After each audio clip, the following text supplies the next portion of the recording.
We've all had this moment. There's something we need to do, we know we need to do it, and we've even promised ourselves we'd start. And then somehow we're 20 minutes into reorganizing a drawer, or halfway through a video that has nothing to do with anything. The strange part isn't that we aren't doing the thing. It's that we still care. We still want it done. We know, logically, that starting sooner would feel better than starting later. And yet the gap between knowing and doing feels almost impossible to cross. I used to assume this was a discipline problem, that the people who don't procrastinate just have more willpower. But when I started looking into what's actually happening in the brain, I found out that's almost entirely wrong. Procrastination isn't a failure of character. It's a very specific, very predictable set of brain circuits doing exactly what they evolved to do, just at the worst possible moment. So here's the short version before we get into the details. When we look at a task we've been avoiding, our brain's threat detection center treats that task the same way it would treat a physical danger. That center is called the amygdala. Brain imaging research shows that chronic procrastinators have a larger amygdala and a weaker connection to the region that's supposed to calm it down. So the alarm just keeps ringing. On top of that, our brain discounts future rewards and future effort, so tomorrow genuinely feels easier than today, even when that's obviously false. And when we avoid the task, we get a hit of emotional relief. That teaches the brain that avoidance works. And it makes the loop stronger next time.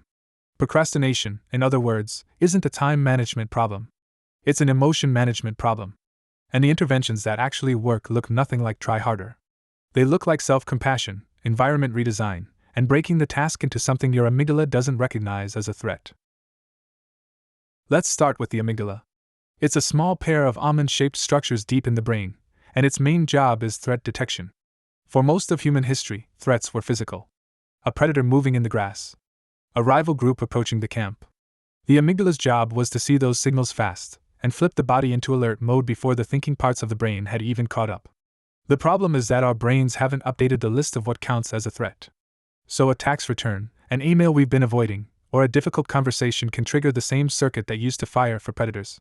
You sit down to start, you glance at the task, and something in you flinches before you've done anything at all. In 2018, researchers at Ruhr University in Germany ran one of the clearest studies we have on this. A team led by Caroline Schlüter and Genç scanned the brains of 264 people. They compared the results to how much each person procrastinated in daily life. They found two things. First, chronic procrastinators had a larger amygdala, meaning more threat sensitivity built in. And second, the connection between the amygdala and another brain region, called the dorsal anterior cingulate cortex, was weaker. That second region matters because its job is to filter out noise from the amygdala. To basically tell the alarm system, okay, we heard you, but this isn't actually dangerous, stand down. When that connection is weak, the alarm just keeps ringing. The task keeps feeling worse than it is. And from the brain's point of view, the most efficient way to quiet the alarm is to not do the thing. The amygdala is only part of the story. The second piece is how our brain values the future. Picture this. Someone offers you $100 right now, or $110 a month from now. Most people take the $100 now, even though waiting a month for $10 extra is a pretty good return. This is called temporal discounting. Our brain devalues future rewards because, evolutionarily, the future was uncertain. A meal today was better than a promised meal tomorrow, because tomorrow's meal might never arrive.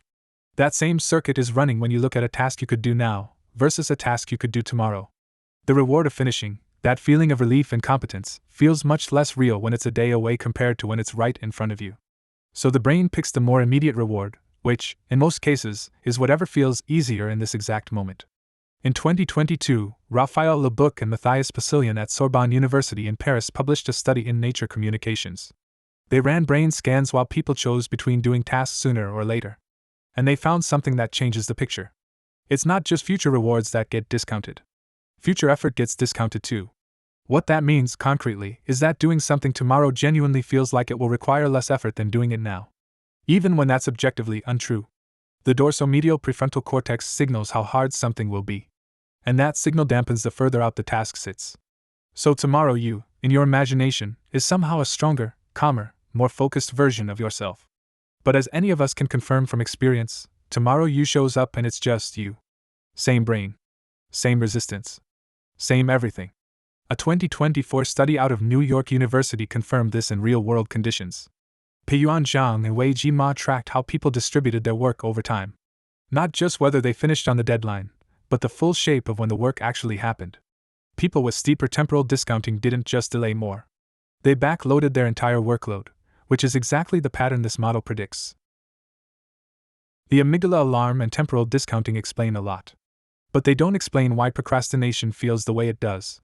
The final piece is what turns those circuits into a self-reinforcing loop. For decades, two researchers, Pychyl at Carleton University and Sirois at the University of Sheffield, have argued for a single unifying framing. Procrastination is not a time management failure. It's an emotion regulation strategy. And once you see it that way, almost everything about it makes sense. Here's the mechanism. A task shows up in our awareness. The task triggers a negative feeling. Maybe anxiety about how it'll be judged. Maybe boredom. Maybe self-doubt. Maybe fear of realizing we're not as capable as we hoped. Our brain registers that negative feeling. And then we avoid the task.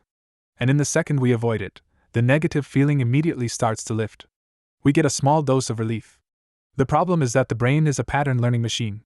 It just got a reward for avoiding.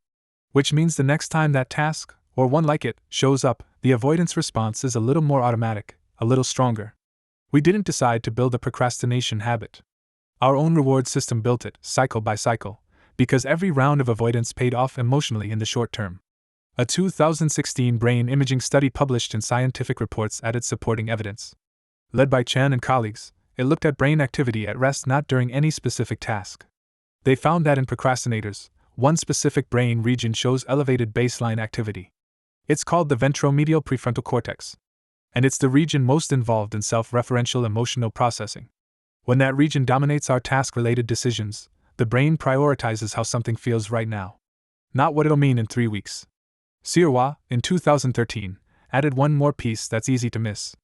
Procrastinators feel psychologically distant from their future self. The person who will have to deal with the consequences of today's avoidance feels almost like a stranger. We're not being cruel to our future selves. They just don't feel real enough to be fully protected. So what actually helps? If procrastination is built out of these specific circuits, the interventions that work have to target those circuits. Not the moral story we tell ourselves about willpower. The first one is counterintuitive enough that it genuinely surprised me. Self-compassion. Not self-discipline or self-criticism. Self-compassion. Sirois ran a series of studies, for separate samples, almost 800 people total, and found something consistent. Procrastinators, on average, show lower self-compassion. And that deficit is what explains most of the extra stress they experience. When we berate ourselves after procrastinating, we increase the negative emotional state that drove the avoidance in the first place. Which makes the next round more likely. Self-compassion isn't about letting yourself off the hook. It's about not feeding the loop. The second is reducing the perceived threat of the task. The amygdala fires based on appraisal, not reality. If the task looks huge and high stakes, the alarm screams. If the task looks like open the document and write one sentence, the alarm barely notices. Breaking work into the smallest possible next step isn't a productivity hack.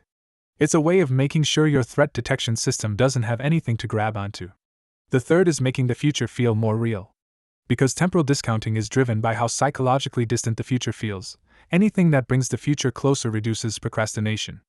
Things like vivid visualization of your future self, or journaling as your future self, sound almost silly at first. But the research on temporal self-appraisal keeps landing in the same place. When the future feels real, the present self is more willing to act on its behalf. The fourth is addressing the emotion directly, before trying to start. Naming what the task actually makes you feel, whether that's anxiety, resentment, boredom, or fear, reduces amygdala activation all by itself. A simple sentence said to yourself can lower the emotional charge enough that starting becomes possible. Something like, I'm avoiding this because it makes me feel inadequate. Name it, and the alarm quiets. None of these are motivational poster advice. They're all targeting specific brain circuits that we now have pretty good evidence for. Procrastination isn't a character problem to overcome. It's a set of circuits you can work with, once you know what they're doing. What stuck with me most, going through all this, is that procrastination isn't the thing we usually think it is. It's not weakness. It's not a failure of who you are. It's an amygdala doing its job. It's a reward system doing its job. It's an emotion regulation system doing its job. Every single one of those circuits is functioning exactly as designed. The mismatch is between what they were designed for and what we're asking them to handle. Which means the real question isn't how do we become more disciplined. It's how do we set up our tasks, our environments, and our emotional framings, so those same circuits are working with us instead of against us. None of that is about being a different person. It's about giving the person who you are now better conditions to work in. If this changed how you think about procrastination, consider subscribing.